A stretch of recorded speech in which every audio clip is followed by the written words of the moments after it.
Greetings, true believers, and welcome to this special Endgame spoiler-filled episode 15 of the Pull List Podcast, a bi-weekly show about comics, pop culture, and faith.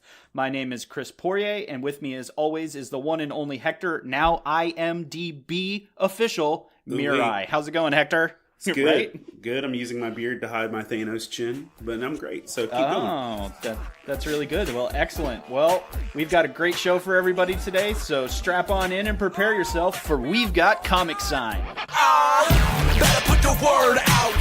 Get ready for the nerd out. Better put specs on. On today's episode of The Pull List, we've got quite a show for you. We're going to hit some of the latest news in the industry. Will Doomsday Clock number 10 actually be released? She-Ra takes to the funny book pages, and so much more. Hector and I will also lay out a few of our favorite pulls from the last couple weeks. There's some really cool ones out there. And then we will dive straight into everything Avengers Endgame. So seriously, if you haven't seen Endgame yet, hit pause, get to the theater, knock that one out, because we're not holding anything back today. You have officially been warned. Spoilers are to follow. But not right now. You can listen a little longer. But yeah, you can listen at least through what our pulls are and everything, and we'll say the word spoiler like 47 billion times before we really dive into things. But for now, we're going to head on over to the newsroom, and we're going to see what's new and awesome. So Hector, anything jump out in the news for you? I know I've got a couple hot leads sitting in front of me, but curious if you saw anything that kind of jumped out for you.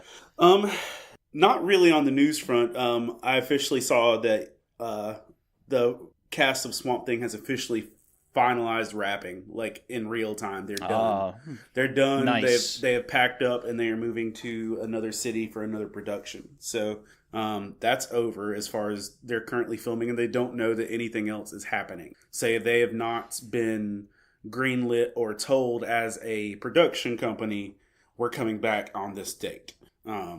Okay. So that's a quasi-official news from Hector, because he's got some of those plugins there that we at least have our 10 episodes. We know that it's in the can and it's coming soon, but we don't necessarily know what's coming next, is what I'm hearing you say. Yeah. Okay. So I know some of the things that I have that is incredibly exciting for everyone is I do have a Doomsday Clock number 10 update. Are you ready? Gasp. Doomsday Clock number 10 currently looks like it's actually going to release on May 29th.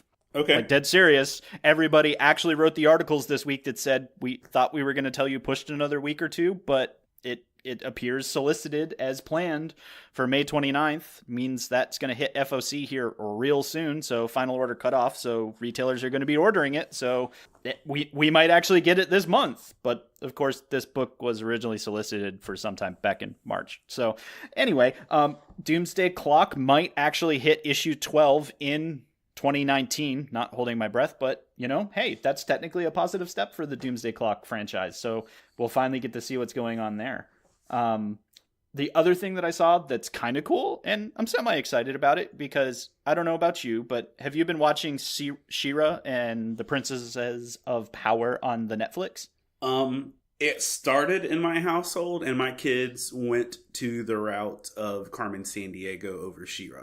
So, ooh, interesting. Like they were vibing more with one than the other, and so I don't have enough time to invest in a cartoon currently that my kids aren't going to watch. So yeah, we ran with that. That's super valid. My wife and I have been watching it because she's like reliving that 80s dream of She-Ra, and nerding out a little bit, but it's coming as an original graphic novel to the page here sometime in the near future that a creative team has been put together, and it's going to be in the style of the Netflix show and based on that continuity. So there will be a companion comic that will go along with that in the not too distant future. So if you've been enjoying She-Ra on the Netflix, then you have some wonderful, wonderful physical bound copy of a story coming to a comic shop near you. We'll try to keep you updated when actual solicitations hit, but we know that creative team has at least been gathered and it's a thing. So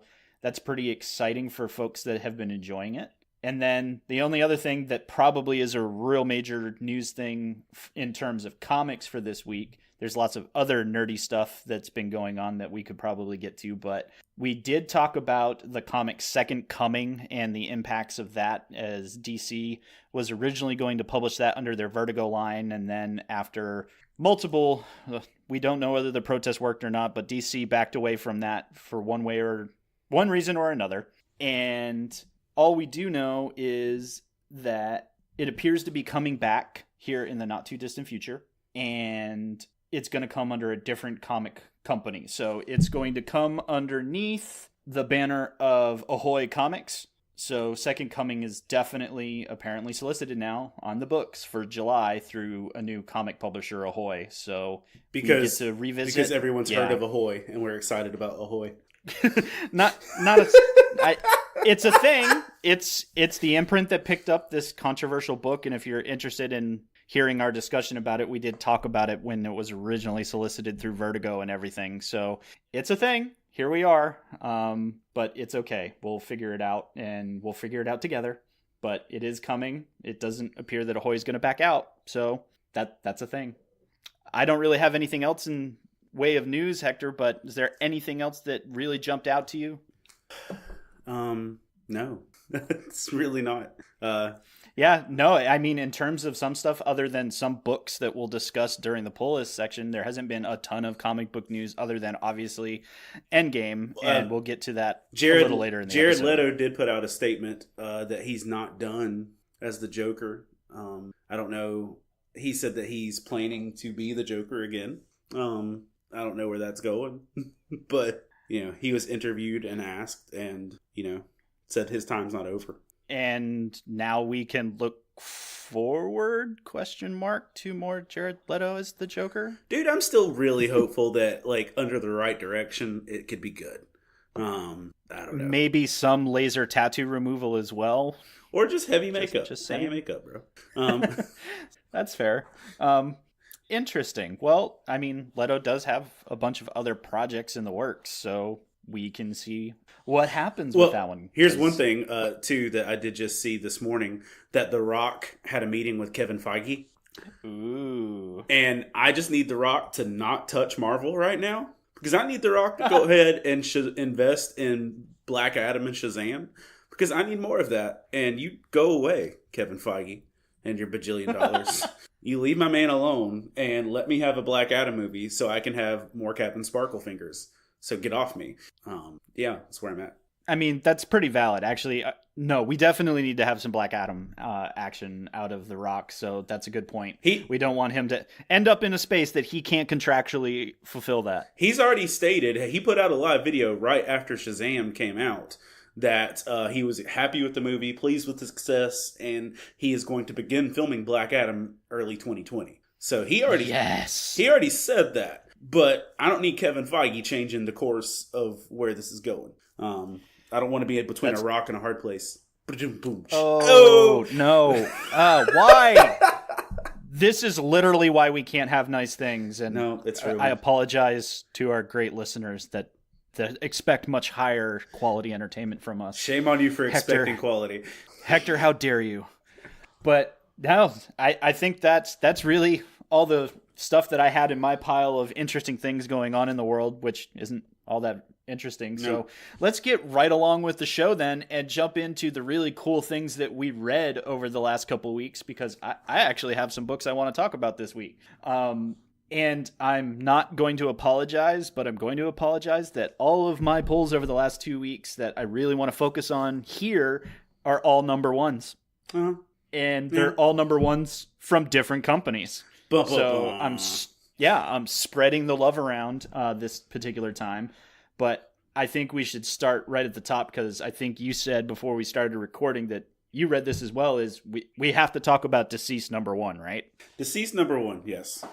So DC delivering us a wonderful new mini. I believe it's going to be a 6-issue mini. DC's jumping into zombies, which at first I was like, cool.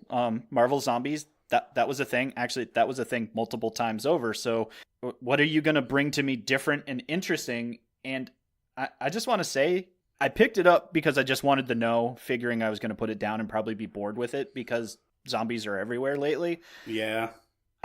I kind of liked this setup. Like, I didn't hate it.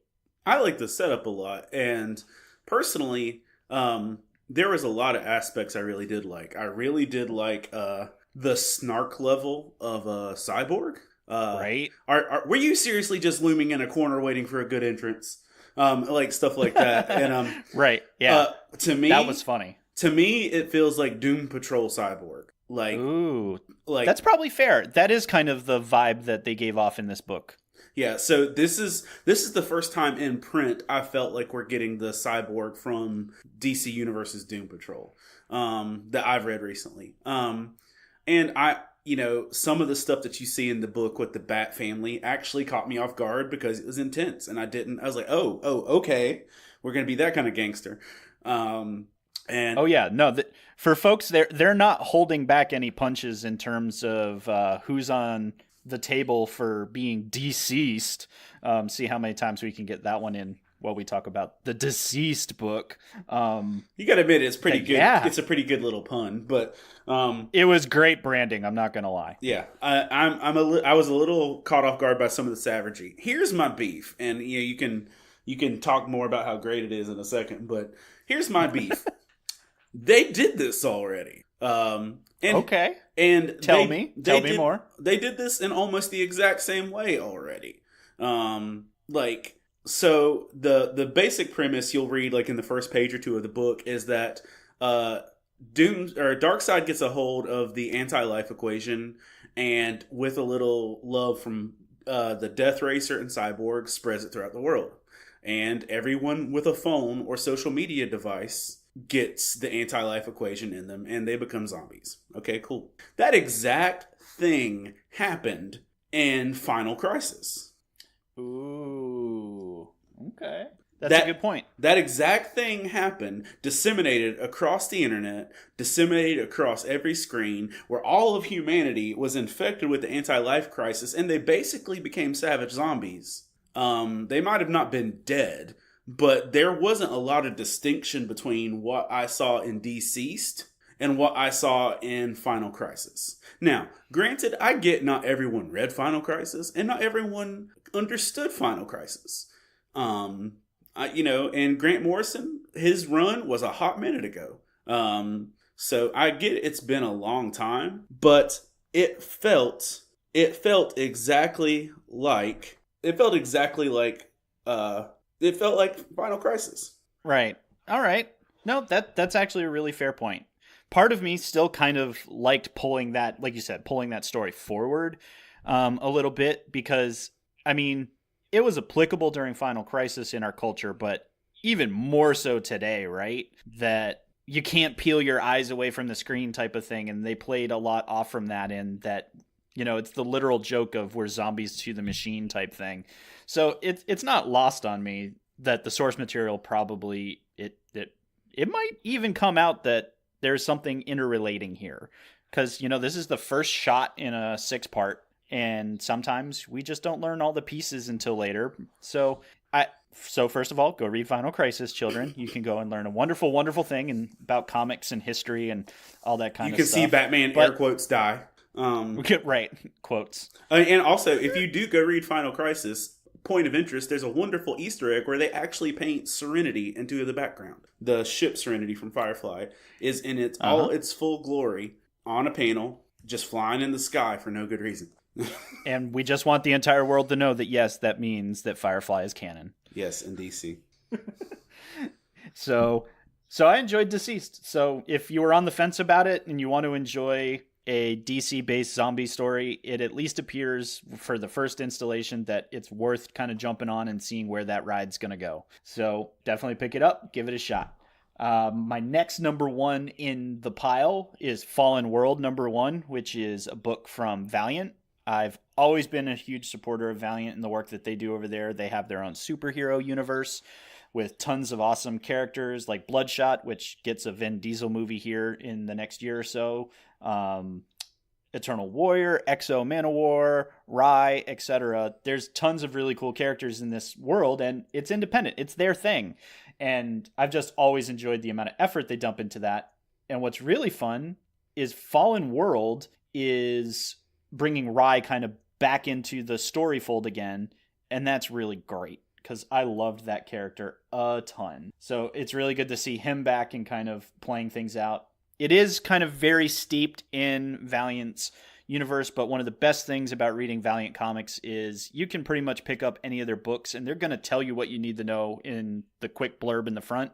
All comics do this, but I got to give Valiant tons of credit. They're just really good at it. Some other books I've picked up and I'm like, cool, I think I get it. But Valiant books, usually they give you enough information to get rolling, and they're very vivid in their colors, and their characters are kind of unique. So if you're looking for something new and different, definitely pick that bad boy up. And then I picked up Ascender #1 from Image Comics, which is another thing that I thoroughly enjoy because Ascender is the sequel to the book Descender, which Jeff Lemire did previously. And I think I've talked about on this that's one of those things you need to read. That Descender was a really great story, and Ascender jumps us into the future of that same world and talks about a child that is now in that world, and that world is now steeped in magic, which is a world that was originally steeped in nothing but technology. So it's a pretty neat thing that's going on there, and same great art, same great creative team. So if I convince you to pick up Descender, you should pick up Ascender because it's just continuing that awesome world. And, who is he that ascends except he who descended? Because, throw out a Bible reference. Ooh. Hi-oh. There's a lot of really neat imagery and some things that they do discuss in this book. So they're definitely talking about things of spiritual nature in this world because it's a really interesting world because technically they didn't know magic existed, and now they're in a world that it was nothing but tech and science that they now know magic exists. So I'm looking forward to see how he weaves those stories and everything. Right. And then finally, off from my list, I have a Marvel #1.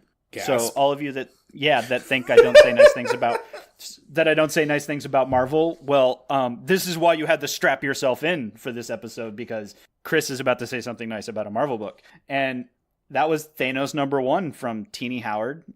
Teenie is awesome. I've had the chance to meet her multiple times. She was local to North Carolina, so we had her in the shop and at a lot of our shows, and she's done a lot of really cool work. And she's now, doing exclusive stuff at Marvel, and I'm so happy for her and for Marvel to pick her up. But Thanos #1 was pretty awesome. We've seen a lot of cool Thanos stories, and she is bringing us back to the portion in time where Thanos finds Gamora and actually raises her. So this story arc is going to be entirely that. So you see the violence of Thanos and the Black Order. The Black Order's all there. Going planet to planet, just wiping people out as Thanos is trying to catch the eye of Lady Death. So thank you.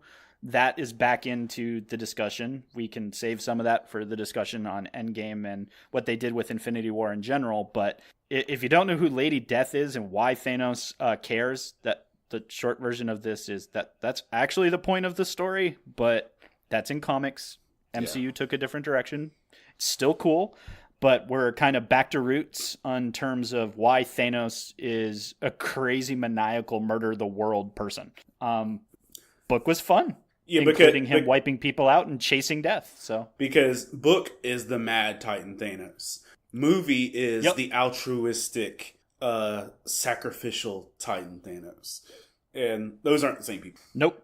They're very different people with different motivations. So it's fun because if you enjoyed everything that is Endgame and all that, then you've got a place to come back to and pick up tons of awesome comics to fill in more about who Thanos, the Mad Titan, truly is, was, etc. So it was fun. I always give a #1 a chance. If I hit the end of #1 and I'm not compelled to pick up another issue, then that's where it ends. But with all of those this week, some of those I was going to get no matter what, but other ones I was like, okay, I'll see if it sticks. These stuck for me this week, so that's why I wanted to share them with all of you wonderful people. So tell me a wonderful story of the things that jumped into your poll this week, Hector. So I see your Marvel pull recommendation, and I raise you a double Marvel pull recommendation. That's right.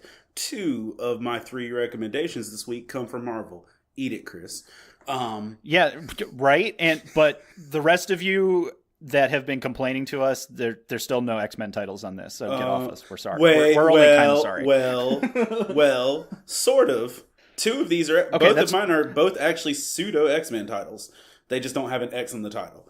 I'll allow it. Never mind. I take that back. We're in. We're good. We showed the mutant love. So one of my picks, I think my favorite for the week is Domino Hotshots #3, and just it's continuing the story of Domino, but she keeps steamrolling with assembling this large squadron of her own. And the last issue before this, we got introduced to Deadpool back in the mix, which was great. This is honestly the best Black Widow book I've read in a while. Which, having her on the team and her interacting with Deadpool was great. But one of the cool things is that Iron Man was basically the villain of the story this week. And ooh, interesting. That basically the whole plot point of this Deadpool or this Domino 5-issue series is that there's a key that basically gives everyone godlike power. And that Domino and her team are trying to destroy it. Iron Man's trying to acquire it for possibilities. And he's willing... for reasons. Yeah, for reasons. For his own, because he needs to put a metal cage or blanket or whatever he said around the world. But... I get that reference. You get that reference. He was willing to, literally shoot Black Widow, Domino, Deadpool, and her whole squadron out of the sky and let them die so that he could collect it. Whoa. And so he blew up their ship thinking they'd have a way to stop it, and they didn't. And so Iron Man put an entire city in imminent danger, and his infinite ability and mechanical tech did not have the ability to save them from the repercussions of his own selfishness. And so that was just and watching the chaos of him seeing, oh, I screwed up the world again, was kind of great. Actually getting to see Rhodey, and I haven't seen Rhodey in a book in a minute outside of being War Machine. Just him in a military suit was dope. Oh, nice. But you get to see Deadpool have a romantic interest, like not him just being a doofus, like someone choosing him. And actually being sincere with him, and it was kind of nice. So Domino, and man, there's just so much heart in Gail Simone writing Domino. I know I love Gail Simone writing in general, but dude, the amount of heart she puts into these Domino books literally gets me about every time. Because it's so much about family and friendship and the people you choose in your life. Man, I just solidly... I could reread her whole run on Domino and be satisfied. So there's that. Savage Avengers #1 is a pull I picked up, and I will read it the next issue, but almost this entire issue was just Conan, whatever. I always say it wrong when I'm not thinking about red hair. It's basically just Conan and Wolverine beating the crap out of each other because they're heading in the same direction, and then they have beer and everyone's friends. But that's about where we're at, is that it's the first issue is mainly just Conan and Wolverine, and they are being thrust together because they are pursuing a similar goal for different reasons. And it was an interesting thing. It wasn't badly done. It's the first book I've read of Conan in a while, and just felt like, okay, I can keep going with this. But when this entire team assembles, I really do think it's going to be something worthwhile to see the chaos that ensues. So I'm gonna keep going with Savage Avengers #1. I always hate when they show you a full team on a cover and don't have a full team in a book yet. I trust me, we've already had these discussions about covers. But it's the same thing with Red Hood and the Outlaws, the run with Bizarro. They had the full team on the cover 4 issues before they had the team, and I'm like, boo, don't do that. How dare you? How dare you? And then my other pull for this week was Harley Quinn 61. And here's the thing I've enjoyed about Harley's different runs. They give you enough heads up in the marketing and everything else to say, hey, here's a cool story. You don't have to know everything else. Jump in and leave when you're ready. A little while ago. Go on. I'm intrigued. A little while ago, they did a run where Harley became a female Fury on Apocalypse under Granny Goodness. And they told you, this is when it starts, this is when it's over. And you know what? I picked it up, I read it, I enjoyed it. When it was over, I stopped. They did a team up recently where it was Harley and Batman as a team. Picked it up, read it, moved on. I've not read a continual run. I picked up the initial 20 Harley Quinn issues of After Rebirth, and I let it go. But lately they've done a really good job of just saying, this is a story you might enjoy. Have fun with it. So the story they just started with Harley Quinn 61 is basically Harley tries to cheer up Selina after all the Bruce drama by teaching her to play D&D. And it doesn't work. But no, I was going to say that's legit, but that makes me sad now. I honestly felt a little more like Selina than the Harley in this because she was miserable. And I felt that way. And it's not even D&D, dude. And I know how detailed D&D is. I felt that way just trying to read all the rules and instructions for Dice Throne. I loved it. I got into it. My kids and I have been playing Dice Throne for a hot minute now. But the first time I opened the box, I'm like, this is so much I don't know what to do. And so it was great. But that's the thing. Harley's tried to explain all the spells and the castings and everything else. And Selina's like, can I have more wine? So it was a fun experience. But bottom line, their world gets turned into a live action D&D thing. Enchantress changes the entire world into a D&D quest. And one of the cooler parts of this is that you get alternative character representations of old school Gotham people you've seen forever. And you get people that haven't been used well in a while.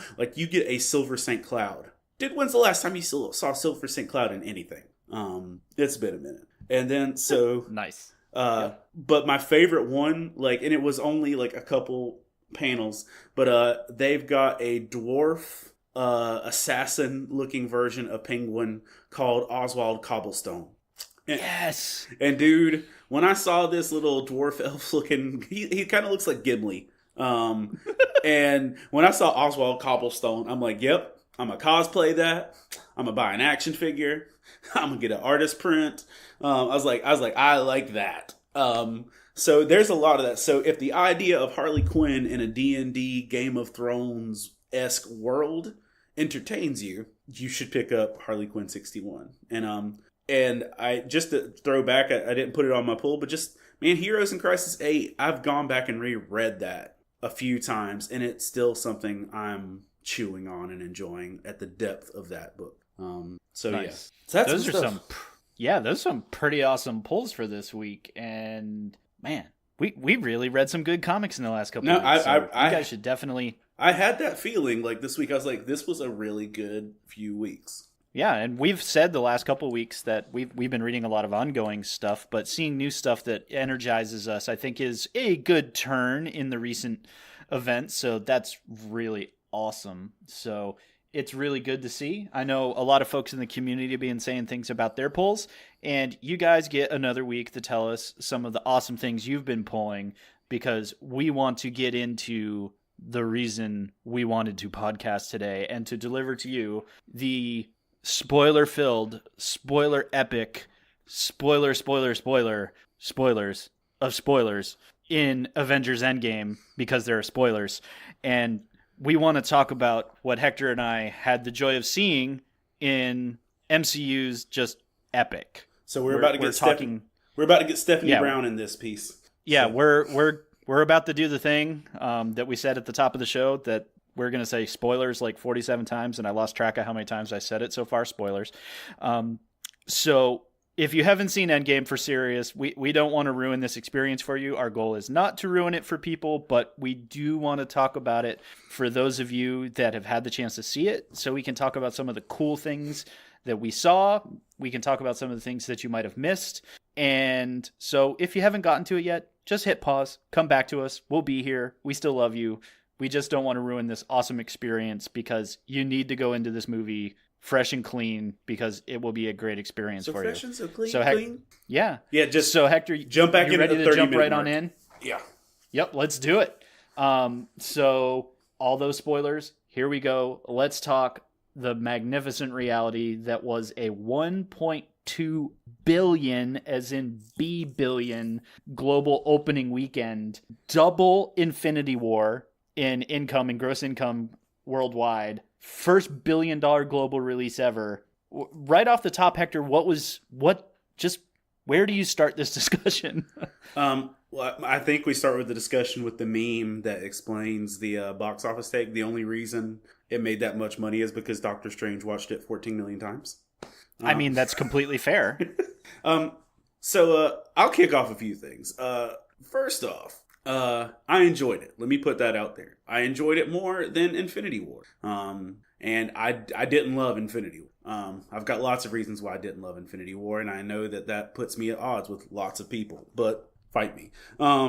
Or don't. You can just be civil and actually have different opinions and not need to feel the need to argue. But I didn't enjoy Infinity War, but I enjoyed this one a lot more. And I got really emotional at many points. I think I cried 3 times throughout the movie. But I think my biggest thing is that I did not love the first 2 hours. I did not love the first 2 hours. Now, I had the whole time travel aspect of this ruined for me almost a year and a half ago. I have a friend who's a voice actor, and he gave me a spoiler because he's in the movie, in the scene where Iron Man is talking to his father and giving him fatherly advice.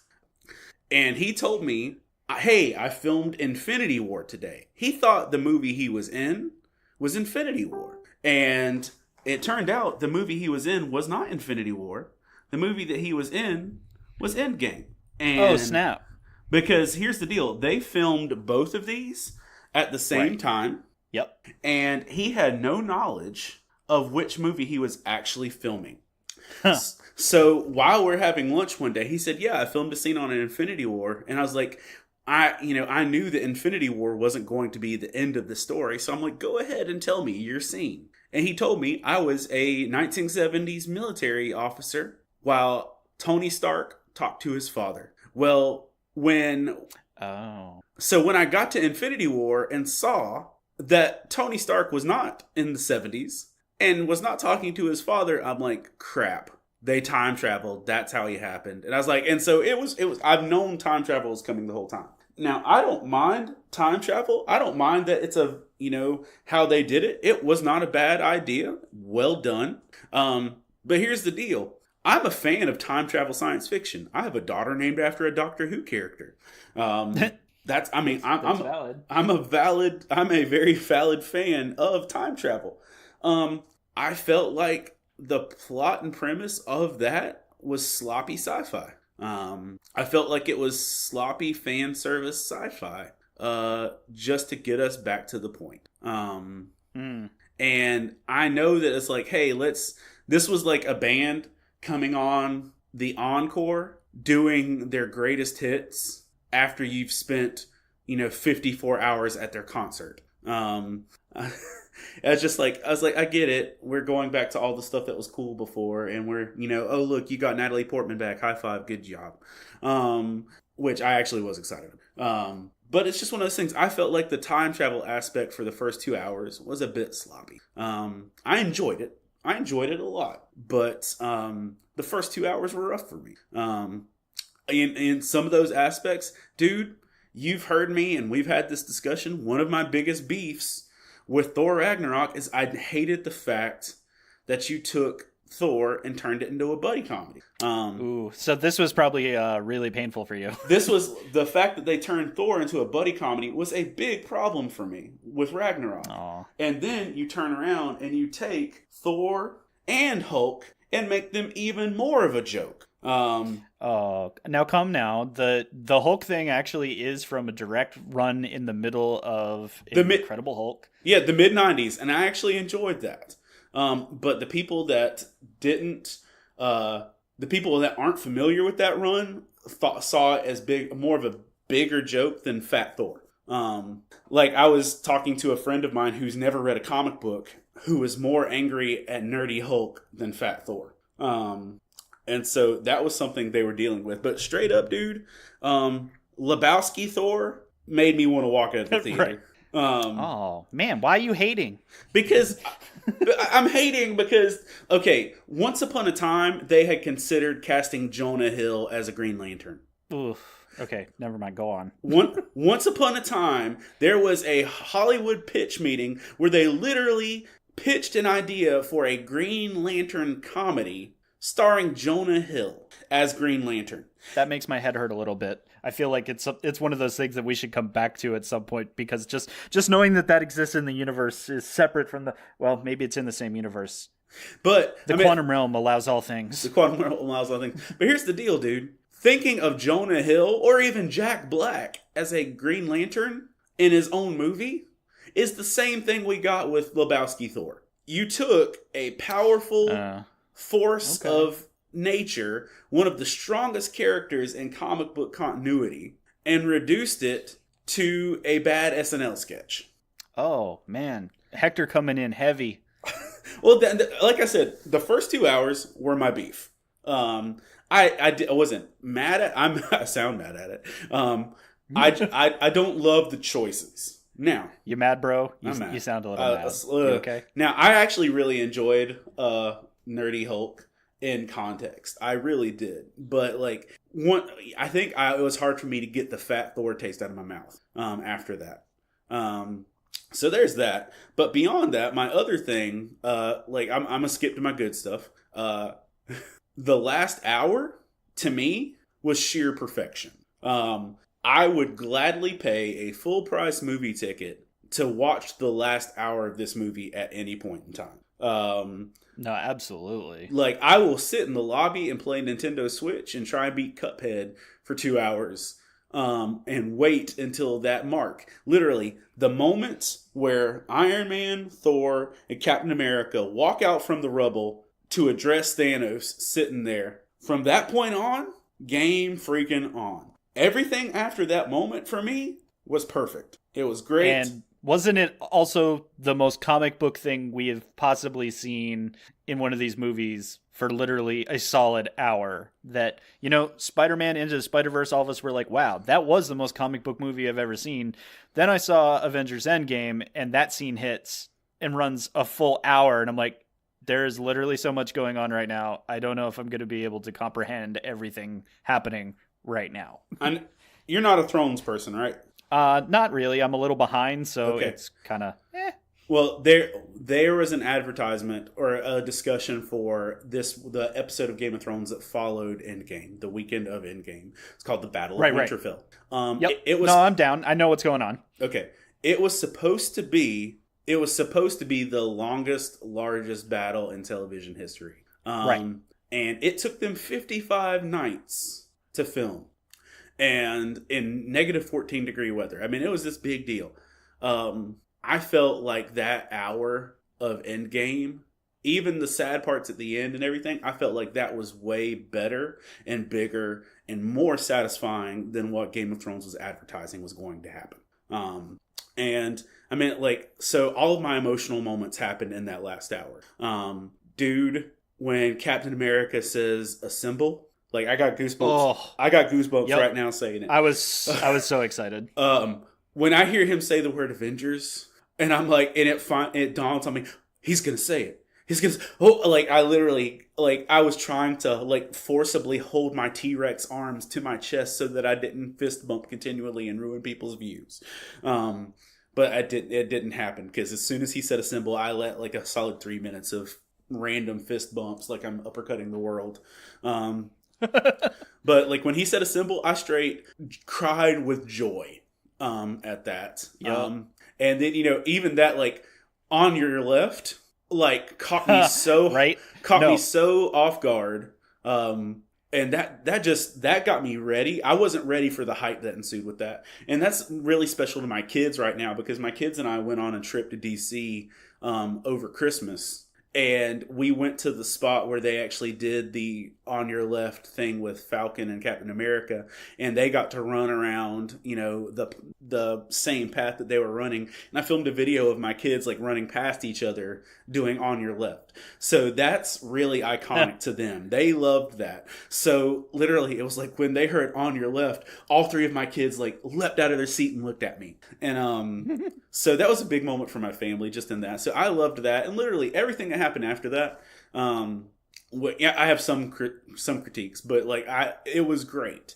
The whole battle ensuing, seeing everyone come in, seeing Howard the Duck, in the battle scene, right? All that was dope. I loved it. I thought they played it out well. I don't like Iron Man as a, whatever. I'm on that Lego Batman status of Iron Man sucks is generally my mantra. He's just a douchier Batman. And ooh, which is really funny. On the first Faith and Fandom book, there's an Amazon review where somebody is just angry that I said I don't like Iron Man, but still wrote a Bible study about him.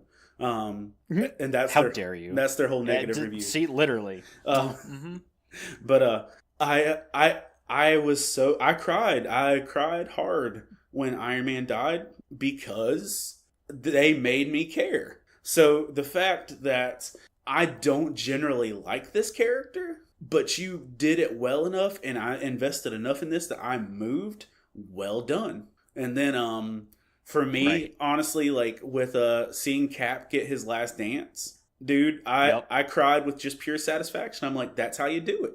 That's how you close this chapter. As soon as they cut to that, I was like, they're actually doing it, because I literally remember talking to tons and tons of other comic fans and, of course, Cap fans going, straight up, if Steve doesn't get his last dance, we're going to burn this mother down. And then literally that they decide to do that. Like, okay, that was the next time I was like, I'm not crying, you're crying. Okay, I'm crying.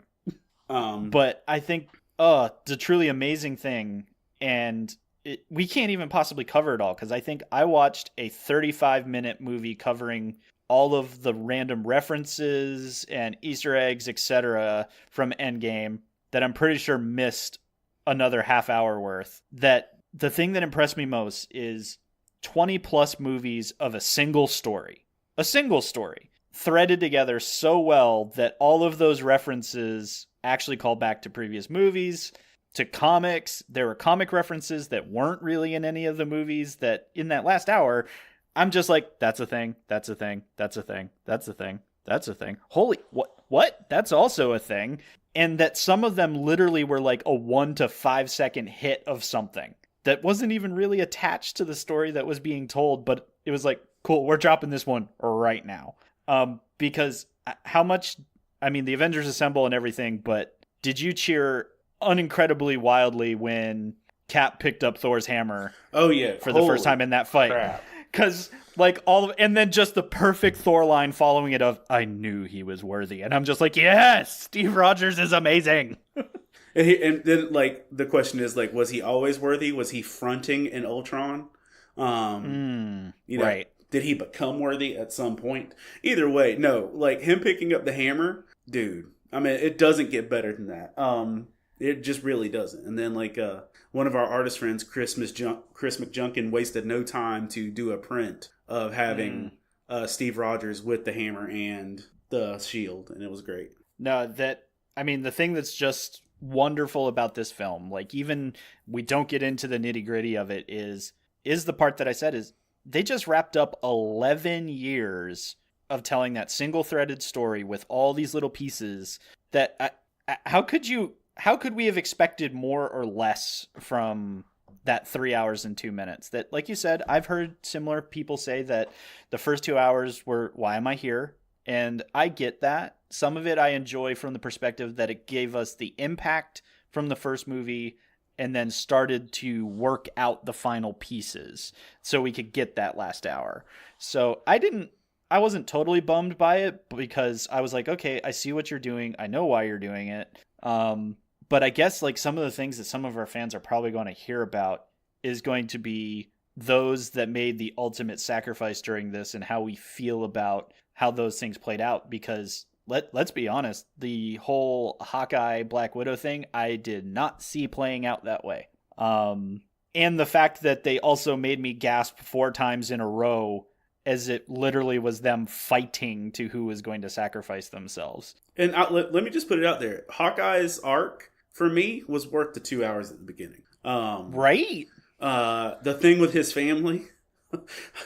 Ugh, ugly cry. I mean, like... Yeah, there was audible gasps in my theater. Like, we're all like, oh, Hawkeye. And that whole thing, his family slowly dusts away. Because, they're not at the battle, so we finally saw what it looked like to other people. And him just calling out the names of his family and looking for his wife, like, broke my movie theater before we even started watching the movie. Because I'm a salty heifer and, like, a general douchebag in general.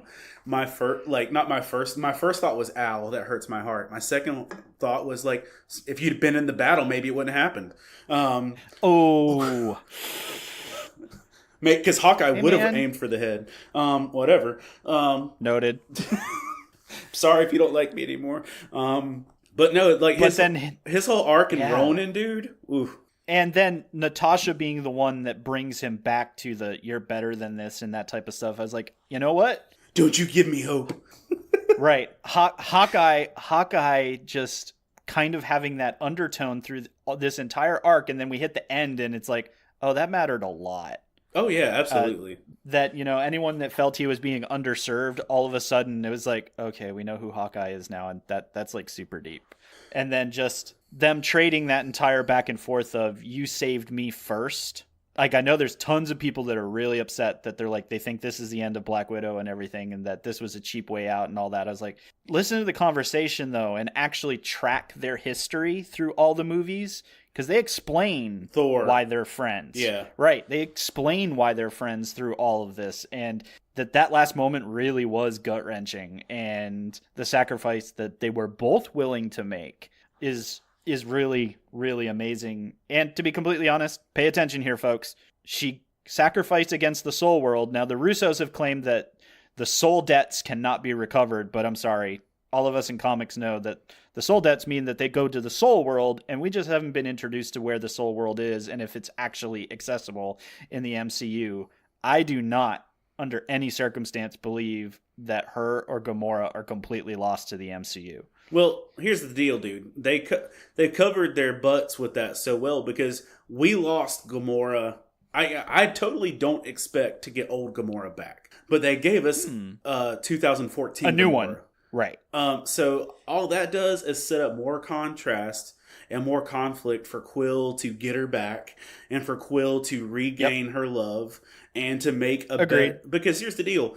If you put happy Gamora on the Guardian ship with happy Peter, you don't have conflict. And where's the story? They're better when they're fighting and they're better when they're actually getting to know each other. All they did was set up better storytelling.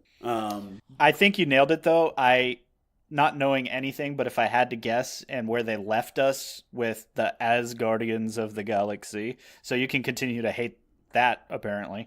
I'm not mad at that. I'm not mad at that. Yeah, but that guarantees Thor is literally going to be full comedy, and it's been highly rumored he's already contracted for Volume 3, which tells me Volume 3, if I had to bet right now, is going to be Peter trying to figure out how to find the original Gamora, and that story will resolve however it resolves. Yeah. So that's why I think that literally set that up, because Peter isn't going to let it go. No. I highly doubt he's going to let it go. So I agree with you. And so now we get to see whether it's true or not. Well, and here's the deal. You made the point about the ultimate sacrifice, but here's the deal with that. Marvel, man, and we've had this. I'm sure you can dig a podcast up with us somewhere that is us talking about this. One of my biggest beefs with Infinity War is like the week after Infinity War, they announced Spider-Man Homecoming. Yep. Or Far From Home, or whatever movie it was.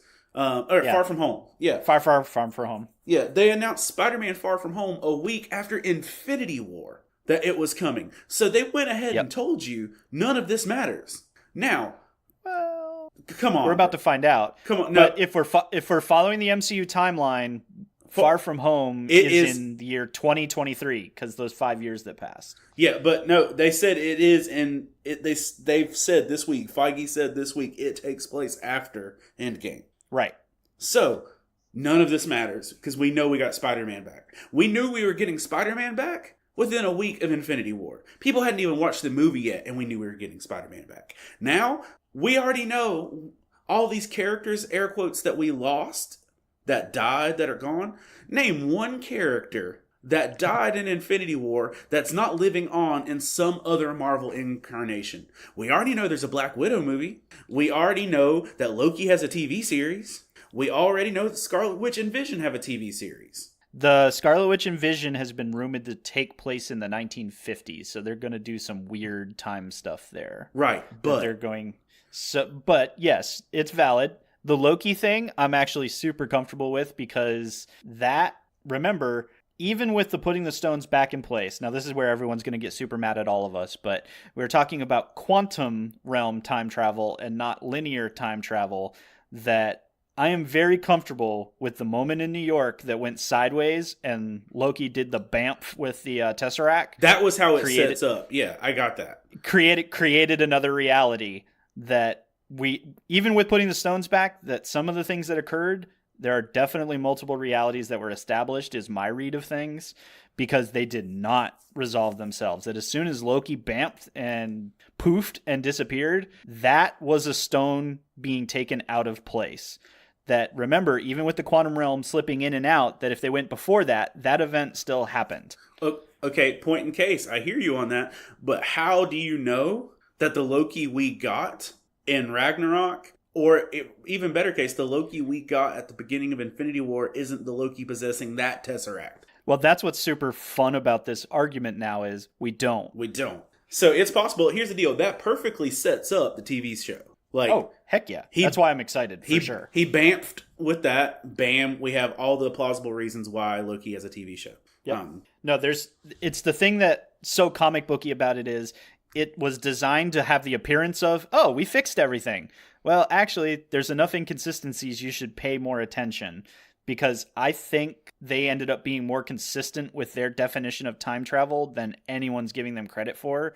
It's just way more complicated than we really think, because of the slipping in and out of time with the quantum realm, the possibility of infinite realities is still present in this universe. And that super simplistic explanation of just put the stones back exactly in the right place doesn't convince me that the whole branching thing didn't occur and that they can come back to that. So, because otherwise you get that issue of everyone makes the argument, and we should end today's episode talking about it, is, well, then why didn't you time stone Tony's sacrifice? Well, that's because if you did that, you end up with Thanos still doing all the things you literally just undid. Well, no, but we also have the fact that Doctor Strange watched all the outcomes, and this was the only way we win. Right. I think that argument comes up, and that's where it stops every time. Yep. Yeah. Is that this is the way it had to play out exactly, which is why my favorite thing, who is the actual hero of Endgame? It's the random rat back in San Francisco, because if that rat did not hit that button at exactly the right time, then we don't get Scott back and we don't get the explanation of the quantum realm. You're welcome. A rat saved the universe. I'm not sorry. No, that totally is a thing. It's very Doom Patrol, but that's what happened. Right? Which comes back to the how many of those 14 plus million times did that rat just miss? Like, just thinking out that entire scenario has been fun and fascinating to me. But I think the thing that really hangs on me for Endgame as a total package, like I said, the fact that they knew, because they had to lay this out in order to get here. If you didn't plan to get here, I don't know how you got here without way more inconsistencies, is the fact that you took the guy you literally introduced the world as one of the most self-centered, just annoying dude in general, ended up being the guy that saves the entire universe because he actually learns on that journey how to become a better person and what self-sacrifice actually means. That, like, you know why I really lost it when that finally became clear is because as soon as he solved the time travel thing, I think he knew. Oh, I think he knew, I think too. When he put that together and was telling Pepper about it, that they knew what was coming. And he technically had finally given her the perfect life that then none of them ever thought they were going to get. The away from all the garbage superheroes, just us in the cabin with our kid, and still when faced with the better option, he still did it. And So love, hate Iron Man. I was just impressed that we can now look at this story and tell the story of total redemption from a guy that even 5 years ago probably would have thought, no way. That's a Steve Rogers move. That's a Cap move. That's not an Iron Man move. And which I think they set that up so well with Avengers 1 with the whole wormhole deal or whatever that was. Yep. And that's why I just thought that is exactly how you do this. I'm glad to debate with anyone that wants to talk it in and out, but I don't know how this story ends any other way. And it feel as fulfilling as that did. Because, I mean, that was, like I said, that's literally 11 years of us absorbing this story and going, yep, that makes sense. And that it was so deeply impactful. And then just tying up those little ends around it with working out Steve's story, working out Valkyrie's story, that everybody kind of got their end. That I was talking to some other comic book people. The thing I loved about this is, you know, when you're reading comic arcs and everything, it'll say to be continued, or at the end of the story, it says the end, period. And that's where that comic story ends. I felt once we hit credits for that movie and we didn't get anything, you know, there were no, everyone's like, why didn't they set up the next thing? I was like, because that is literally how a comic book ends. It literally says, and that's it, done. I really dug that. I thought that was amazing from just that piece as well. So final thoughts. What do you got that people have to absolutely know for Endgame for you? For me, it was, I think they celebrated the fans really well, but I think the biggest thing is that they ended a story well. For me, right, telling a story is always the most important part, but if you tell a great story and end it poorly, boo. Like you ruin it. I mean, look at Dexter, look at Lost, look at Heroes. Look at these stories we've loved that ended poorly. You know, you ended this really well. Personally, I always loved the ending of the Dark Knight trilogy. He stopped being Batman. He enjoyed his life, and Alfred got to see him be happy. Way to freaking go. With this, dude, you let Iron Man redeem himself, become a sacrificial hero, and you let Captain America have his freaking dance with his girl. Dude, you nailed it. Yep. There's not a better way. I mean, sure, they set up the future. They made the Asgardians of the Galaxy. They got a new Cap with Bucky. They set the future up. But personally, I don't even care if I see that future. You ended the story I've invested in. Okay, with Iron Man 1, I had a newborn daughter. With my wife and I, Iron Man 1 was the first movie we took our newborn daughter to, and I stood at the back and held her ears during the gunfire because it scared her. I literally stood there holding my daughter during Iron Man 1, and to see my almost teenage daughter sitting in the theater crying over this story that moved her, bro, that's No, they did it well. I think if I had to wrap it up, the thing that I had a few of my friends mention, and it's worth re-mentioning, is the Marvel Cinematic Universe gave us 20 plus shared cultural experiences with other fans and was done so well that we expect to go to movies now on opening night, opening weekend, sometimes even later than opening weekend, to hear cheering, crying, etc. for our superheroes. These people that the story has meant so much to us because we could relate, or just because we finally got to see that story played out, just like Kevin Smith, and we've talked about how Kevin talks about comics and everything, is that we should just be thankful we have these things. But now that we have them and that they were good is such an awesome experience for us as fans and everything. And that was the love letter that I think all of us needed, and gives us hope that there's more to come. But like you said, if it doesn't, then that was 20 plus movies of just great in terms of being able to capture us, tell a really long, complicated story, and grasp people that might not have really enjoyed these things yet. And now those people are reading comics that weren't reading comics. And, you know, we didn't even get in that today, but to confuse some of you, if you didn't know, I can't give you one comic that tells this story. It was between 12 and 15 different story arcs they weaved to tell just the Endgame story. It wasn't just Infinity Gauntlet. It wasn't just Infinity War. It wasn't just Hickman's Infinity. It wasn't just Ultimates 2. It was a ton of different things. And a lot of original. Oh, yeah. Tons of original stuff. And then, like I said, 1 to 3 second references of stuff that isn't even in this part of the story, but they dropped anyway. So, you know what? This is going to drop after Free Comic Book Day, but you know, take advantage of things like Free Comic Book Day and get into your local comic shops. Free Comic Book Day is always the first Saturday in May. So again, you missed it by the time you heard this, and that's our bad. But know that these types of things are designed to get you into a shop to take enjoyment in the content that is being brought to the screen. And that's the kind of stuff that Hector and I are here for, we live for.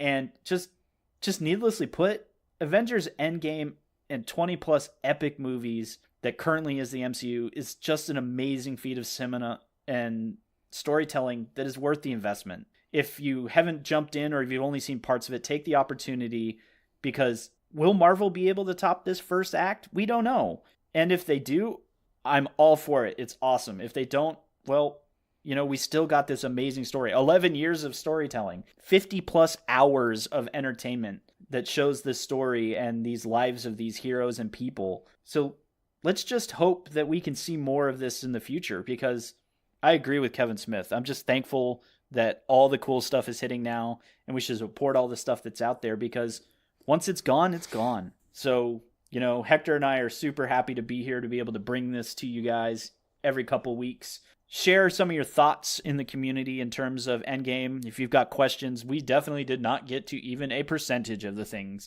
that happened in this movie. So just take that opportunity to jump on the Facebook community. You can email us at thepulllisttpodcast@lovethynerd.com. We're working on some other stuff to hopefully get on Reddit and that type of stuff, so you can have other ways to interact with us. But just know, we're here for you guys. We love comics, and this was a major thing for comics and the movie industry. So if you don't know what we're talking about, or if you haven't gotten to it yet, you shouldn't have been listening. We warned you. But, you know, jump into all the pieces. But that's it for us here at the Pull List Podcast. This is episode 15. It's now in the can and hopefully in your ears.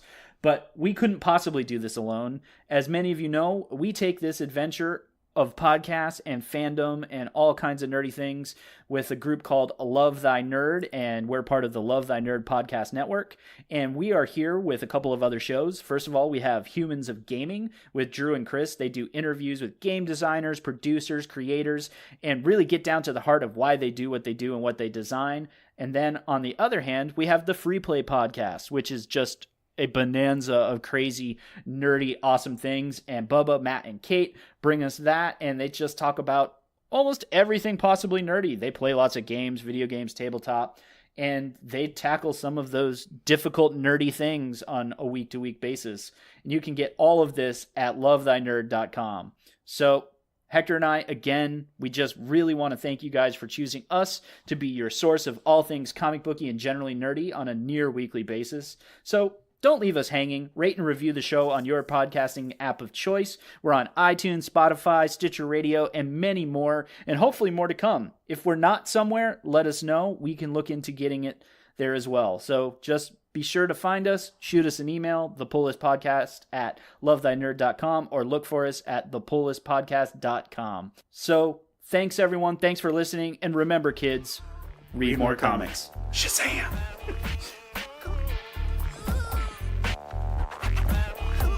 You've been listening to the Pull List Podcast with Chris Poirier and Hector Mira, part of the Love Thy Nerd Podcast Network.